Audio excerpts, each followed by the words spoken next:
ನೀವು ಗೊತ್ತಿದ್ದೋ ಗೊತ್ತಿಲ್ಲದೇನೋ traffic rules violation ಮಾಡಿರ್ತೀರ. ನಿಮ್ಮ ವಾಹನದ ಮೇಲೆ ನೂರಾರು ಟ್ರಾಫಿಕ್ ವೈಲೇಷನ್ ಕೇಸ್ ಆನ್ಲೈನ್ನಲ್ಲಿ ದಾಖಲಾಗಿರುತ್ತದೆ. ಹೇಗಪ್ಪ ಕಟ್ಟೋದು ಇಷ್ಟೊಂದು ಫೈನ್ ಎಂದು ಪೊಲೀಸರಿಂದ ತಪ್ಪಿಸಿಕೊಂಡು ಓಡಾಡುತ್ತಿದ್ದೀರಾ? ಹಾಗಿದ್ದರೆ ನಿಮಗಿದು ಸುವರ್ಣಾವಕಾಶ.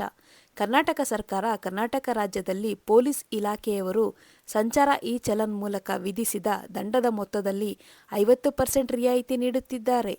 ಯಾವಾಗ ಅಂತೀರಾ? ಇದೇ ತಿಂಗಳು 23ರಿಂದ 12 ಸೆಪ್ಟೆಂಬರ್ 2025ರವರೆಗೆ ಅವಕಾಶವಿದೆ. ಹೇಗೆ ಕಟ್ಟೋದು ಅಂತೀರಾ? ನಿಮ್ಮ ಹತ್ತಿರದ ಟ್ರಾಫಿಕ್ ಪೊಲೀಸ್ ಠಾಣೆಗಳಲ್ಲಿ ಹೋಗಿ ನಿಮ್ಮ ವಾಹನದ ಮೇಲಿರುವ ಟ್ರಾಫಿಕ್ ವೈಲೇಷನ್ ದಂಡವನ್ನು ಕಟ್ಟಬಹುದು. ಆದರೆ ಇದರಲ್ಲಿ ಒಂದು ಷರತ್ತು ಇದ್ದು, ಇದು 11 ಫೆಬ್ರವರಿ 2023ರ ಹಿಂದೆ ದಾಖಲಾದ ಪ್ರಕರಣಗಳಿಗೆ ಮಾತ್ರ ಅನ್ವಯವಾಗುತ್ತದೆ. ಇತ್ತೀಚಿನ ಪ್ರಕರಣಗಳಿಗೆ ಅನ್ವಯವಾಗುವುದಿಲ್ಲ.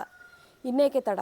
ಈ ಕೂಡಲೇ ಹೋಗಿ KSP ಅಪ್ಲಿಕೇಶನ್ನಲ್ಲಿ ನಿಮ್ಮ ವಾಹನದ ಮೇಲಿರುವ ಟ್ರಾಫಿಕ್ ವೈಲೇಷನ್ ದಂಡವನ್ನು ಪರಿಶೀಲಿಸಿಕೊಂಡು ಈ ಅವಕಾಶವನ್ನು ಉಪಯೋಗಿಸಿಕೊಳ್ಳಲು ಕೋರಿದೆ.